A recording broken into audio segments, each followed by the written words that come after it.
What's up? What's up? What's up, everybody? I have to be real excited about making this video right now, or at least pretend to be really excited about making it right now because, yeah, this is the this is the second time I'm making this video, and it's the second time I'm making this video because the first time I made the video, yeah, let's just say my audio was not working properly. So if you guys jumping on again, I'm making the same video. The 7 or 8 people that seen it, hopefully this time things will go a little bit better. But I'm not about to be afraid to get back on here and just remake the video. So hopefully I can keep the same energy that I had in the first time, because I think that's the goal. But it is a little frustrating when things don't happen. But here, this is what we're talking about in this video. We're talking about the Sony FX2. I wonder what you guys think about the Sony FX2. I'm gonna be honest. This is one of those things where I've been looking at some of the other reactions that people, the embargo people, they've been coming out and they've been talking about this camera. And it's like, I almost wonder if there's a strategy where Sony says, hey guys, take this camera, talk as much crap as you can about it, and then in a few months, everybody changed their mind. Because with the FX3, what happened was everybody came out, and I think this happened naturally. Everybody came out and they talked a lot of crap about the FX3 when it first came out. And before you knew it, it was the camera that everybody loved. So I'm saying all this to say, because if you're a content creator and you're out here, you're talking about gear and camera gear, and you haven't even used something, or better yet, you have access to all this different types of camera gear, all these different types of camera, your finances are different. Are you the best person to be telling people what you think about a camera? Because at some point in time, if all you've been doing is creating content, your wants and your needs for camera gear are going to be a lot different than I would say us common folk. And although I've been blessed and I have a few cameras that I'm excited about, I think that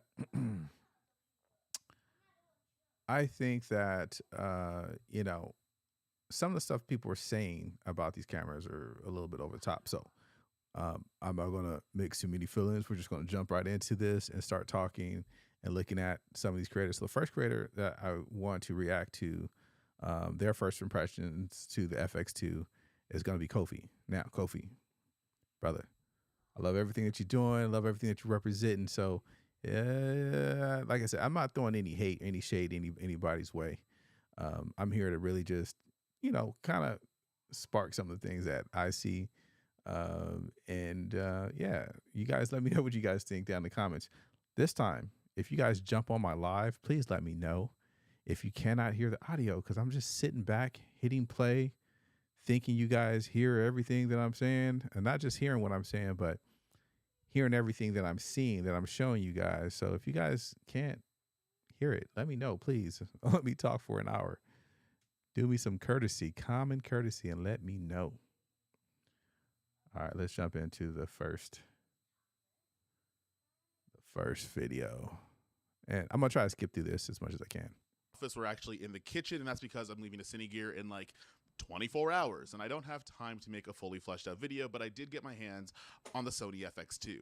Now, I did get to borrow this from Sony for a little bit. They didn't sponsor this video, which actually might be a good thing because I have a couple of mixed feelings, but we're going to talk about my first impressions of this new cinema line camera, but we'll get there. I've been using the Sony a7 IV for quite a while as a C camera for my FX6 and my FX3. I also own an a7C Mark II as well, so I've had quite a lot of time shooting on. So here's a guy that's got a lot of Sony cameras. I got 3 of them. He's got a few cameras that I just don't have yet. The newest Sony camera I have is the actual a7 IV, so that's what I rock with. The sensors, shooting at that downsample 4K, using some of the AI features in terms of the autofocus on the a7C II, and also taking a lot of photos. The FX2 is meant to be a hybrid camera, which is kind of weird because it's in the cinema line, but it's meant to be a hybrid camera that not only can take high quality video, but also can take stills as well, which also just sounds like all the other alpha cameras. It sounds like all the other alpha cameras. Now, I can only leave this being a first impressions video, mostly because I didn't get a lot of time to get this thing. Again, he's saying it sounds like all the other alpha cameras. Again, this is the same thing that they said about the FX3 when it came out. They're like, well, if it's the same thing as the A7S3, like why make it? And there ended up being a lot of reasons to make it. And that's kind of like I feel like that's kind of the point. People they throw a lot of little shade out there, but low key, everybody loves themselves an A7. An FX3. On set, I didn't get a chance to use it on real jobs.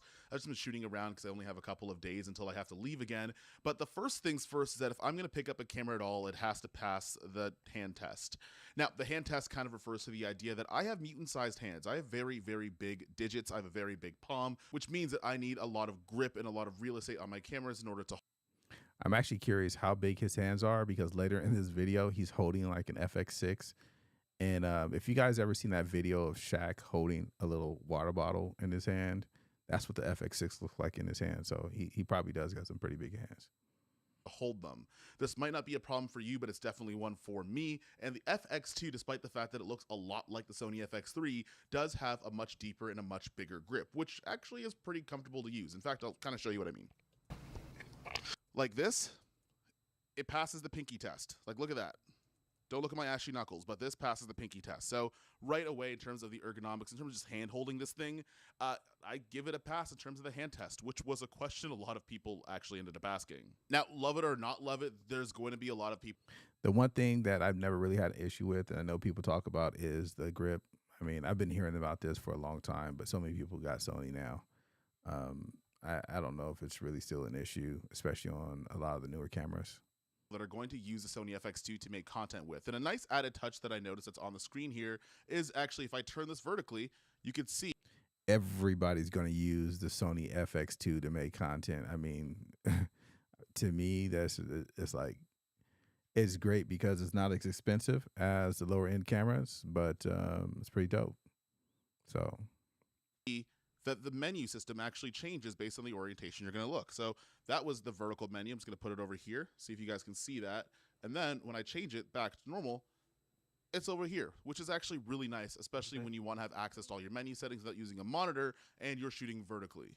Now, in my efforts to not just repeat everything everybody else said on embargo videos, but also pointing out some of the things that are going to be obvious, the FX2 does use the A7 IV sensor. It's a 33 megapixel sensor, which makes it great for stills, but also it's going to be able to give you 7K downsample to 4K video, albeit that 4K 60 still has a crop like the original A7 IV does. I mean, all good stuff. These are all the things that we know we should expect about the FX2 coming. I mean, everybody knows it's going to have the same stuff as the A7 IV. Just really, I anticipate just better than the A7 IV because there's some shortcomings with that the A7 IV has. But what's nice about that is, it's a little bit better than the A7C2. This is my A7C2 because this guy could overheat, and it tends to overheat a lot, especially. The truth of the matter is the A7 IV can overheat. And trust me when I tell you, it will overheat. When I'm using it in a live stream, which has happened mid-live stream. The camera has turned off before. But the Sony FX2 does have two fans, one on the side and one on the back when you flip open the screen. Hopefully that dissipates heat a lot more, and Sony now says that it does have. One of the best things that the A7, the FX2 has is those fans, and I'm thinking if you're going to be doing a lot of live streaming or anything like that, it's probably going to be the camera to get, not an A7 IV. It gets hot in your house. If it does, I mean, you could have some overheating issues. And I'm going to tell you guys right now, I am streaming now with the A7 IV. That's what I'm working with. And I noticed that camera gets hot. Have unlimited recording, so if you want to shoot for as long as you want at that 4K downsampled 7K down, if you want to shoot with a really high quality 4K, you can do it and you don't have to worry about overheating anymore because the Sony FX2 did a little bit of solo leveling and now it has a buff to it, so now it doesn't overheat because it does have those two fans for some active cooling. Now the FX2 does add something that the FX bodies haven't had before, and it's going to be, well, this thing. And I have mixed feelings about this viewfinder here that's on the Sony FX2. Now, in terms of the usefulness of a viewfinder, even though here's where some opinions get a little wild to me. I mean, I feel where he's coming from. Don't get me wrong, but I'll let you guys know. I don't find viewfinders the most useful because I have just bright monitors, or maybe I just have good eyesight, is if you are going to shoot in broad daylight. And the ND filter isn't necessarily going to negate the fact that the screen isn't bright enough to see in the back, especially if it's a bright sunny day. The viewfinder does articulate to 90 degrees and also I guess to, well, the flat degrees. I don't know, not good at math. But one of the things that's not my favorite about this is the fact that you do have this hot shoe on FX cameras, which is incredibly useful, but it does limit the range of motion in the actual viewfinder itself. I'm gonna put on this ECMB microphone. This is a lav mic Sony makes, and if I put it onto here, instead of being able to go fully vertical, fully horizontal, like take a look at this. It's only gonna go up. Personally, I think that goes up enough, but I get what he's saying. You know, Sony made the camera with Sony's equipment and it already has issues kind of going up. So I feel where he's coming from with this one. But do you really care? You know, and if we watch a little bit later, like what other people were saying about why and what this EVF is made for, I don't think it matters. But look, there's a custom button on it. I wonder what that's for. This amount. If I take it off, I can go all the way up, no problem. And if I put this guy on, well, it's gonna get stuck. Now, you might be wondering, why is that even useful? Are you even gonna go 90 degrees in your viewfinder? And the answer is absolutely not. However, if I am putting this up to my face, because I do have quite a big face, if I have to adjust this any higher, any lower, but a little bit more than the 45-degree angle, it's gonna get stopped by even a microphone that Sony makes. So in terms of this guy, again, it's a point to bring up. I don't think it's that big of a point. Even though it's a little bit elevated with a little hot shoe mount thing over here, I still professional video because that matters quite a bit. However, this can still go up all the way. Although in order for me to even look at that eye cup, this is gonna rest on my forehead. This, I'm sorry, if I put this over here, I might have a really big face and a really big head. That's gonna get on my nerves, and I know it's gonna get on my nerves, and I didn't even have to say anything about OpenGate yet. So in terms of some of the ergonomics, maybe, you know, I get it. It seems like it could have been thought out a little bit better. in terms of using this camera, I can rationalize why they might have put this sensor in the FX2. The eye cup thingy, I have mixed feelings about. Hey, so Editor Kofi here. You might be wondering, hey, this doesn't have a ton of footage on the Sony FX2.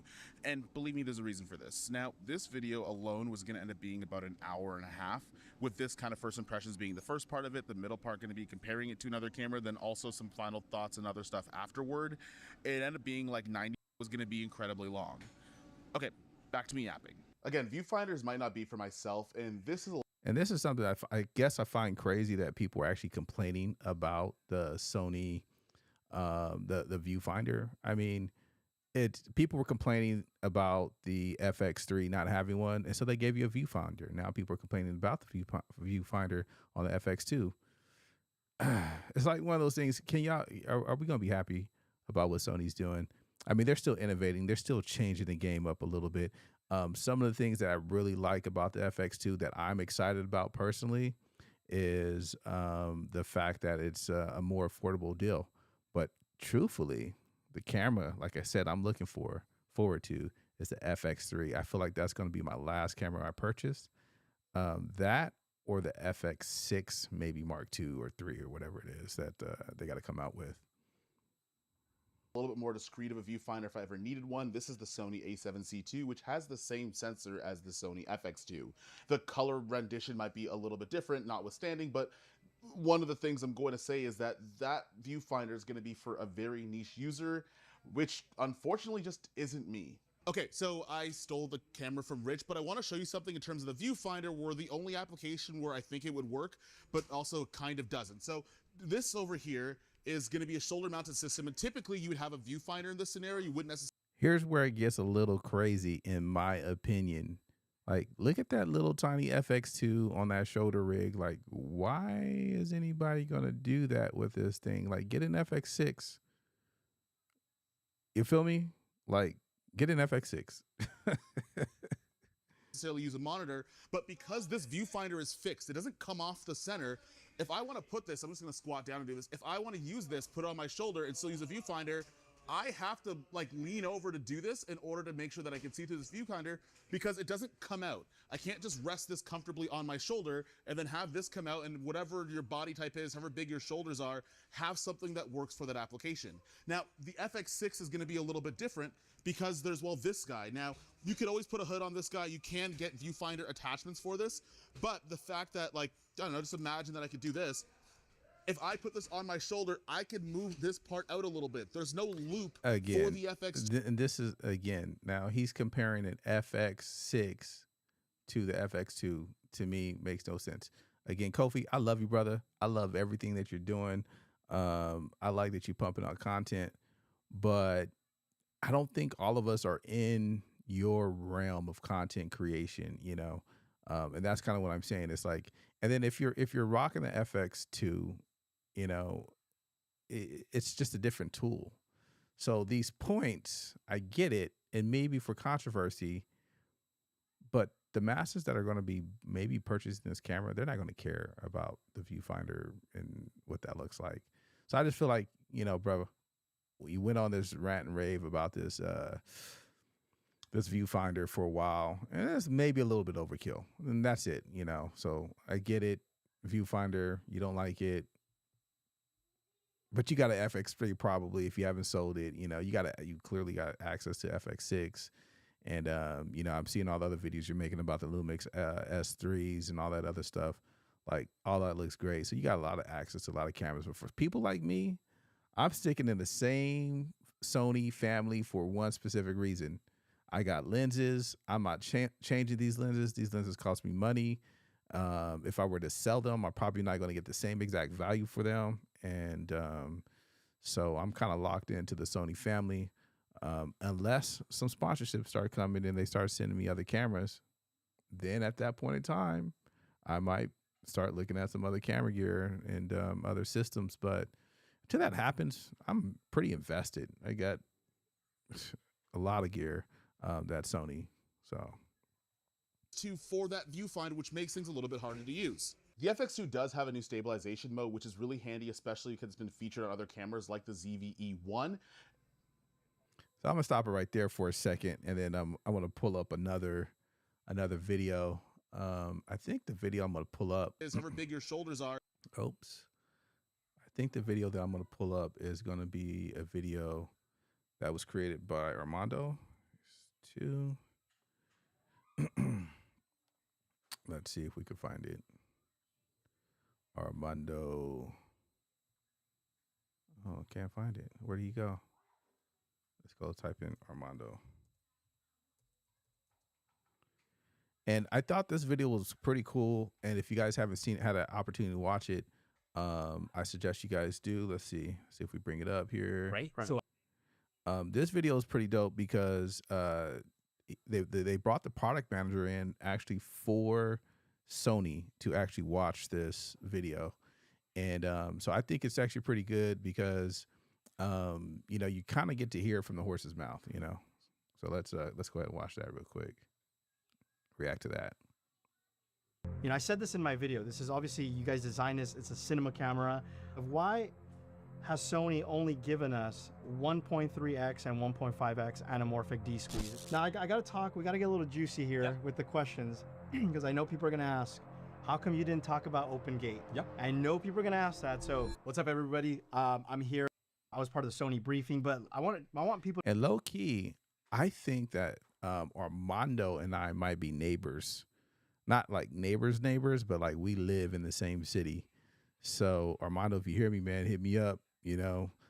So in no way, shape, or form am I throwing any hate to any of the creators' way. I'm just here kind of voicing my opinion. You know, I think we can disagree with people but still have love for them. I've been watching Armando for a long time. He makes a lot of great content. But he was really, in this video, he was really harping on a couple things. The viewfinder, again, wanting it to be detachable, and I just felt it was overkill. And I felt like he was going a little extra with trying to prove that he's not like being paid by Sony. He could say whatever he wants to say. It's like, bro, we believe you, man. We've been rocking with you for a long time. Been watching a lot of your content, but let's check out what he's got to say. people to hear from the horse's mouth. So it's like, who is this camera for? Why did Sony make this camera? Because for me, it seems like such a strange camera where it belongs, and maybe there's more clarity. Yes. So yeah, so let me explain the market a little bit, right? I think like since the YouTube became popular, the COVID is changing, the creator economy became a new topic. Right. There's so many content creators purchase the camera is the main driving force of the cinema line. Right. As you know, I know you, FX3 is so popular among the creators world.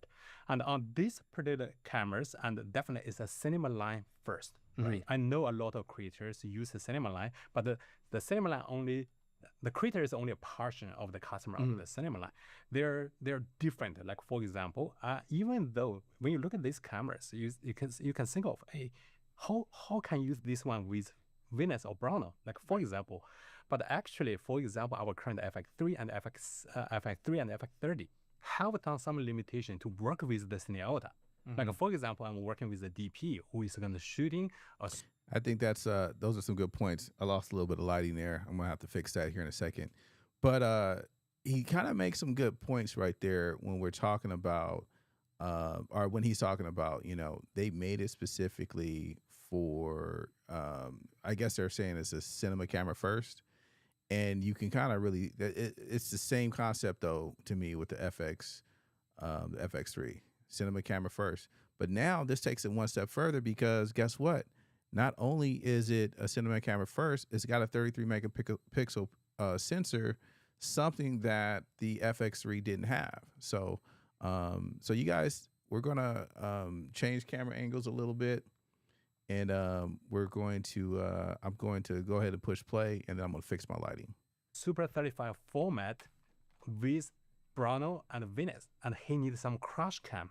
And at the current lineup, we don't have a solution for them, right? Because the FX3, when you use the Super 35 mode, is going to HD. Right. And when you use FX30, shooting as a Super 35 mode, and it will become kind of lower ISO at the 2300, and doesn't match the dynamic range with the Venus Browno, create a little bit more issue. Isn't it like 2-stop difference between the 30 and the Browno? Yes.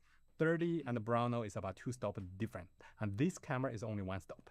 Got it. Got it. Yeah. So it's, you know, I was talking to a friend of mine who's also a DP, and we had this conversation because when you look at it, again, even myself, and by the way, my opinion is not changing. Yeah. You know, I don't want people to think like, oh, Sony's coming here. No, and I'm he's not changing. here to change your opinion right. at all. Yes. My opinion's not changing, but it's a very strange where this sits, because of course you've got the FX30, which is, in my opinion, the gateway, right? The entry where it's like people get excited. It's a, when I say low price, I don't mean like it's still cheap. Obviously, these cameras, you know, everybody's budgets are different, but it's your entry point to the Sony Cine line, right? Yes. Then you have the FX3, which is obviously going to get you closer to the FX6, right? Yes. And I like how he put it, right? I don't want to use his analogy. Yeah. He said, actually, it's funny. There's a ruler here. Yes. He's like, every camera, like Cine line is like, they're like an inch apart, right?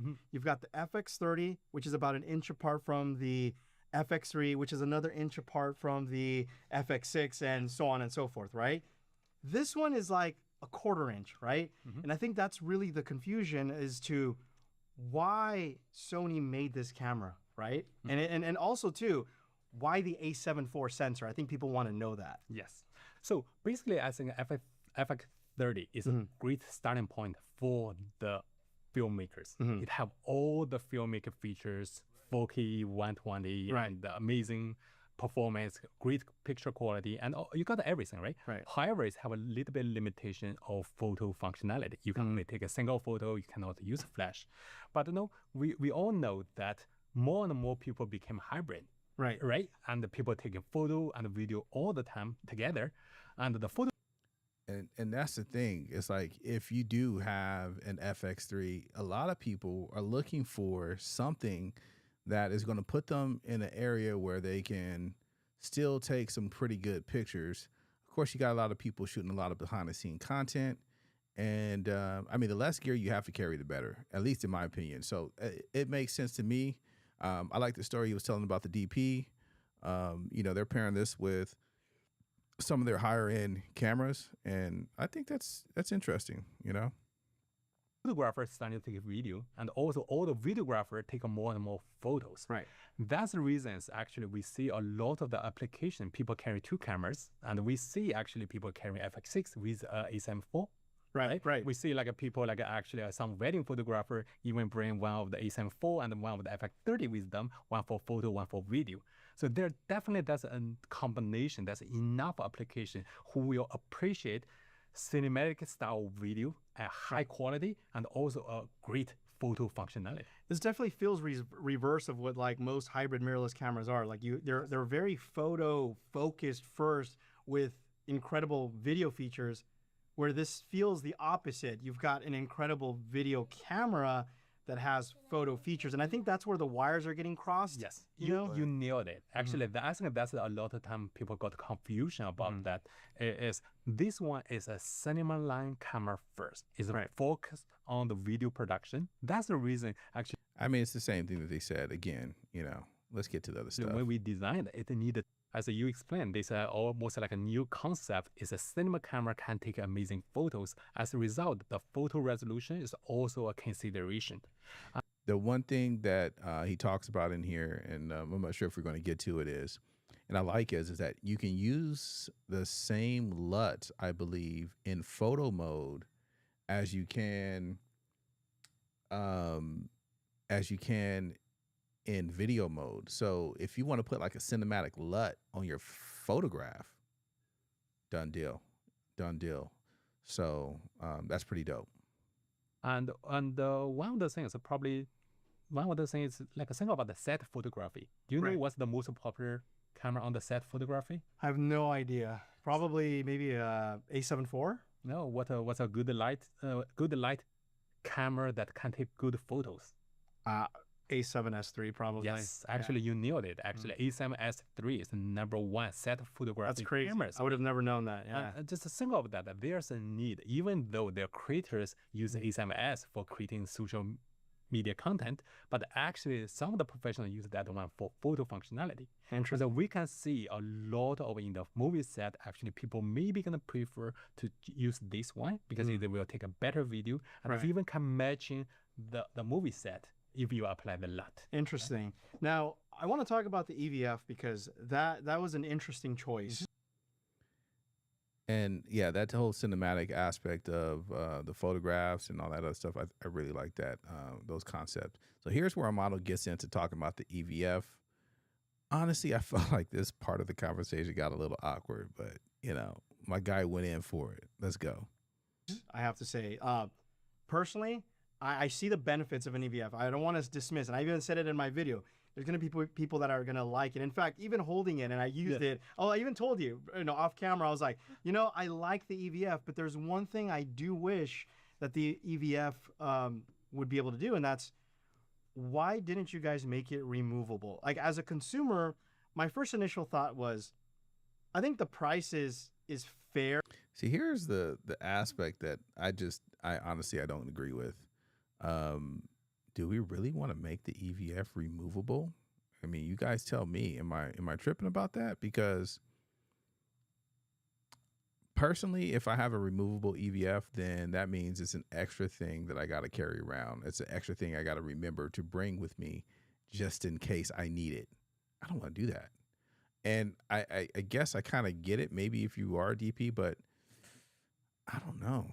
It just seems like something that is, I don't want to say ridiculous, but not for the FX2, maybe not even for the FX3. Like, just put the EVF on there and just leave it there, so. But I also feel like if I'm paying for something that I'm not going to use, I would have gladly wanted this camera price maybe $300 cheaper on something that, I'm not going to use this, but I'm paying for this. Yes. What was the reasoning of making the EVF non-detachable? Yeah. Generally, no, accessory is a good thing, right? Help people to doing the thing, but it really depends on the position of the camera. Like, for example, the cinema camera, Venus, Browno, the EVS always been sold as additional attachment. However, at the more entry-level cameras, people looking for wall-style application. That means they can just pick up, directly use it without connecting and everything. And I know your background from DP. You know, we are always used to connect everything built up to whatever we want to build, right? Legos, right? Yes, but you know, really depends on the application and what we believe for the entry-level filmmakers, they will. And that's that. I think these guys they're definitely doing their product research. But I'd be curious to know, you know, is this going to be one of those things where people throw a lot of little shade out there about the FX2?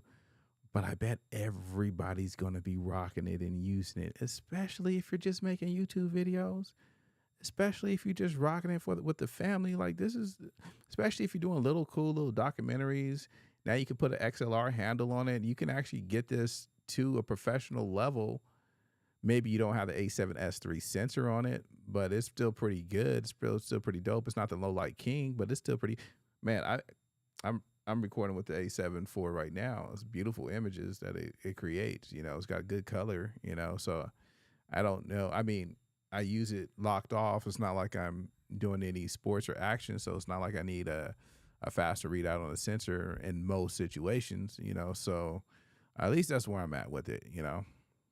Will prefer with the built-in viewfinders, and especially consider the application set photography, right, and they will prefer the viewfinder. And also, I tell you the story of the top DP and doing the location scout with this camera, right? And in the past, and there's a little bit pain point because they have to use FX3 or the FX30. It does not have a viewfinder, and at a very bright environment, it will be very hard to see it from. And so that's another point. He's saying that he's making this for that DP that's going out there doing location scouting. And this is a whole nother ball game that, you know, most of us are not really getting into. You know, location guy is going out scouting locations. He needs to be able to scout out his locations, and guess what? He's going to want to take the right tool for the job. And this probably in a lot of situations would be the right tool for the job, especially if you're a location scout.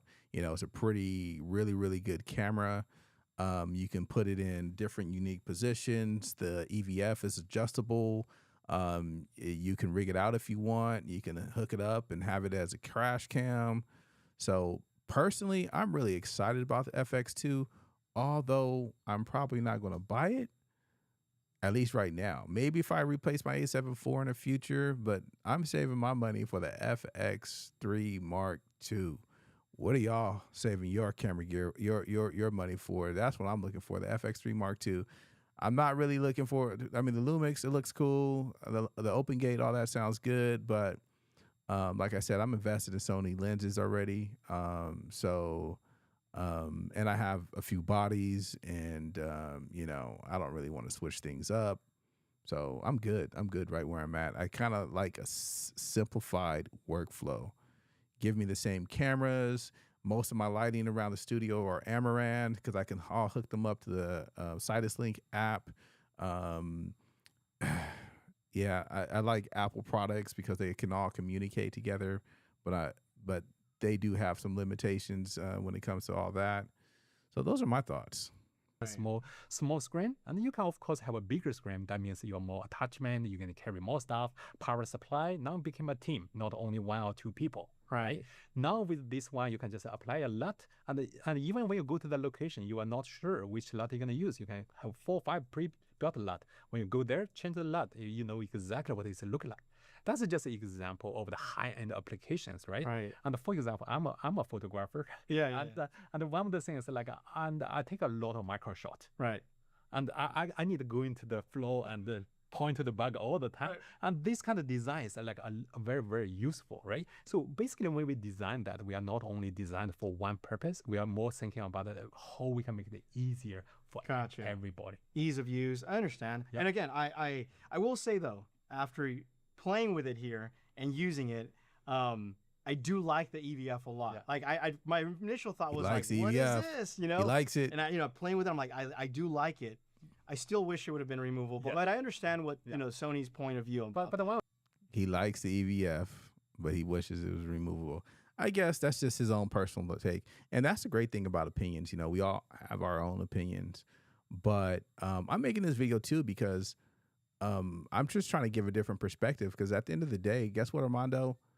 Some of us don't want extra pieces and parts that we have to connect and look for to our camera. And if that EVF costs, let's say $300, like just put it on the camera. Like I don't want a $300 piece of equipment floating around in a small little EVF that I have to look for and have to attach to my camera. Personally, maybe this is all he does, and so therefore that's a personal wish for him. But I don't think that's for the masses of people personally. I want to get your opinion, right? Because I know you're a DP, you worked Right. with all the top high-end cinema camera before. Right. What do you think of the view experience from this one compared to the normal IOC cameras? I mean, I like it. It's really, really nice. Again, I think this is one of those.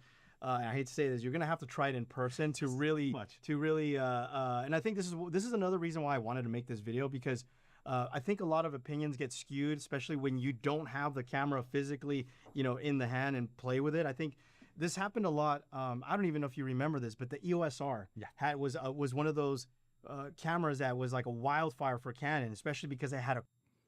Does this get awkward when you're sitting there talking to the Sony representative about another a competitor's camera? I'm just wondering. Just a question. Prop and all that, and I was an advocate. I actually bought that camera and told people, like, you have to use this camera to understand like how good it is. And I do think that this is one of those situations. I'm talking about the EVF here, where the EVF where you have to actually like, feel it, touch it, look through it, and see like, I like this. But again, my positioning on being removable, I would have liked 100%. I understand it's more for entry level, but I would have liked to remove. He's still going with this camera. This is why I said this got a little awkward, because he kept doubling down on, I would really like it to be removable. But I want you guys to watch with the Sony representative. I forget what his name is. Jean. Watch what he does right now. Watch what he does. It's funny to me. It just for even storing it in like a backpack or Pelican case. I just feel like adding that extra width, But 100%. But I totally understand. I do like this new. And one question I want to ask you is, would you like a removable viewfinder on the FX3 and the FX30? Would I like a removable viewfinder? Sure. Yeah. Maybe like that's one good idea. Yeah. I mean, you saw what he did. He straight up took it and flipped it back on him. Said, "Would you like a removable EVF on the FX3 on the FX30?" And see, and there you go. It's like, and now if the removable EVF goes good, everybody's gonna be like, "Oh, yo, thank Armando." But if it goes bad, everybody's gonna be coming back to this interview with Armando if they bring out a removable EVF and have to charge you for it, and they're gonna be roasting Sony on it. And that's the thing. You're not gonna be able to make everybody happy. We're gonna see what happens, though. I'm kind of curious to follow up with this to see really, really, really like what happens with it coming up in the future. That would be neat. That would be a nice little upgrade for those other cameras. But I do like this new design that you guys have gone with this camera. Obviously, better fans. Yep. Is this something that we could expect from like maybe future FX series line, like this body design with this, So what are some of the things that people are saying? You guys drop in the comments. Let me know. What are some of the things that people are saying about the FX3 that might get you guys going, that you guys might like, that you guys dislike? Because I'm curious. Are you following what all the creators are saying? Some of the hate that's coming out there about the FX2, what people are kind of saying about it. I mean, at this point in time, we have to know it's got to be a phenomenal camera. I guess it doesn't have the open gate and things like that some of us might be expecting. These are things that I don't know if people really care about. But at the end of the day, if they care about it or if they don't care about it, I mean, that's cool. That's kind of how I see it. It's cool if they care about it. But what do you guys care about? What is everybody out there expecting in their cameras? Personally, I would like to see open gate in a camera, in a Sony camera, but it's not going to affect my workflow that much if I have it or if I don't have it. It's just nice to have. And maybe once I have it, I will never want to lose it again. So those are things that I'm thinking about. But I feel like the FX2 puts a more affordable FX3 option into more people's hands because I'm gonna be honest. Having the A7S3, having the A7 IV, all I've been thinking about is owning an FX3. I just haven't been wanting to spend the money on an FX3. And that's kind of been my main mode. It's like I'm not gonna spend the money on that because um it was quite a bit of money, And the other thing is, it's like I knew eventually they were going to be releasing the FX3 Mark II, and I had just bought the the A7S3. So I couldn't fathom in my mind 4 years ago going and dropping another 3,500 to $4,000 on another camera. I just wasn't going to do it. It didn't make any sense. So I'm still curious for you guys to let me know. Let's get back to this video. Let's see. Oh. So like I think you understand Sony cinema line a lot, Right. and currently Sony cinema line, there's a little bit disconnect between each lineup, right? Right, From the Browner winners to the FX6, FX9, not quite the same. The manual operating system, right? Right. Workflow is the same, but the menu is a little bit different. When we step into the FX3 and the FX6, the menu system changing again. Right. Right. Right. So the menu system is similar enough. Most people can get what they found, but it's still a learning curve. And the goal for us for the future is we really want to unify the menu system, the operation, the experience. Well, at least we know what they're thinking about as far as what their goals are for unifying the Sony systems, and especially the menu systems. I'm pretty close. Like when I go for my A7S3, some things change a little bit to the A7 IV. I mean, the most out of date menu system I have is on my A7 III. You know, I mean, sometimes when I pick that up, I'm like, I can't stand it. But I still rock with my camera. I still like it, my A7 III, but I don't use it. So it's probably time for me to let it go because it's kind of just turning into like a desk weight. And or, you know, give it to one of my kids or something and say, hey, here's a camera. You guys go knock yourselves out. That's probably really the thing I should do. But also the things I didn't like about that camera was the fact that it didn't have the flip screen where you could see yourself.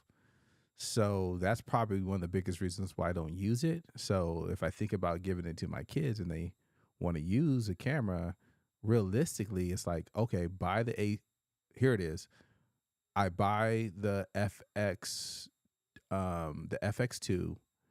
and I take the FX2, my A7 IV, give my A7 IV to my kids, which they're gonna love, right? Probably way more camera than they need, but I can just recycle it. But I now have an excuse to buy myself a new camera, and then I get the FX3 Mark II, and then I'm done. I'm set. I don't need any more cameras. I'm good, you know. So those are my thoughts, anyways. And even for the people who can early access the more advanced menu system. Right. For example, this camera have the Big 6, I like that. I Right. really love that. which is the menu system on the Venus and the Browner, right? Now you have a Venus simulator in your hand, I know. I love that. right? So like even though you cannot play with the Venus, you can kind of have a little bit experience of that, right? And I would say that will be the Is that menu system? I want Well, to say something about that, right? If you are an inspiring DP or somebody that is really like planning on leveling up and going to other camera systems, I think he kind of made a really good point. It would be nice to be able to buy an FX2 or an FX3 Mark II or FX3, these lower budget cinema cameras, and learn the functionalities of those cameras front ways and back ways. And then one day you get thrown into the situations where you can have a Sony Venice or something like that and not feel like you're completely foreign to the system. So I hope I hope you guys really caught that. I think that's a really valuable thing that Sony's planning. Is like, you want a Sony Venice one day? Are you planning on leveling up your skills to get up there? Or maybe you want an FX6? All these menu systems should be similar, so that way when you're going between systems, you don't have to change the learning curve. You could just pick the camera up and just start to use it. And I think that's going to be pretty valuable. I'll be going over to the FX3, FX30. FX3 and FX6, and later this summer we'll receive firmware update. Okay. After firmware update, and you will receive the big 6 menu. Nice, FX3 great. and FX6. Great. Well, one of the things that, I want to talk about, since we're speaking about firmware updates, is, I said this in my video. This is obviously, you guys designed this. It's a cinema camera first and then photo later. As somebody who uses, we use anamorphic lenses and other stuff, why has Sony only given us 1.3x and 1.5x anamorphic D-squeeze? Is that something like, what's the reasoning behind that? Are we going to get more in the future? Or? Yes. So first of all, on the FX3 and the FX30, we already announced the firmware update road plan. And Right. I think in the summertime, you will receive firmware update. We will support 1.5. Nice. I think for now, this camera only supports 1.3 and 2. So that's the other positive thing is there's a lot of planned updates. Hopefully they start rolling out a little bit faster. There's a lot of things that I've gained from, I just recently, change my camera view real quick. I just recently updated my firmware on my A7S III, which I'm actually excited about because now there's some things that changed that I kind of wish were similar. But now I have the ability to import and put LUTs directly on my camera. What I don't know yet is if they did that same update to my A7 IV, because it's kind of changed my workflow. And how it's changed my workflow is that I usually have LUTs baked into my footage on the what is it called? On Ecamm. And that's been cool that I have my LUTs baked into Ecamm. So I'm using some of the Phantom LUTs sometimes, and I have some other LUTs that I've used, or I just do my own custom LUTs. But one of the things I noticed is that with the new A7S III upgrade is that now you can actually put your LUTs on the camera, and when you export via HDMI, so now I have my camera connected to, let's say, a Blackmagic Mini ISO, that LUT goes through that, and it goes through Ecamm, and I don't have to, have a separate LUT that I have to put into Ecamm anymore. I don't have to upload the LUTs there. It just comes straight out of camera that way. So that's pretty cool, especially for live streams and stuff like that. I don't have to upload in S-Log3 or whatever the situation is. So that's pretty dope. So those are my thoughts. I think there's a lot of good things out there. Again, I want to shout out to Armando and Kofi. There's a lot of other creators out there that, didn't have a lot of great things to say about the camera. I mean, but when you really listen to them, they're not really saying anything too negative. They're just saying it's not the camera for me. It's not, they're harping on the EVF a little bit, but if you thought the A7 IV was a great camera, then the FX2 is also a great camera. And I think that's the point that we got to kind of focus on, is that the FX2 is a pretty great camera. It's not the Lumix S, whatever.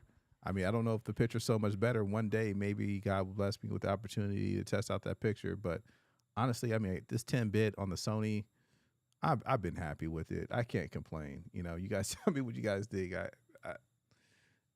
Yeah, I don't know. I mean, where cameras are at now and where they came from, we all should be really excited and really happy. I mean, the iPhones now have good footage and whatever. So nothing to complain about.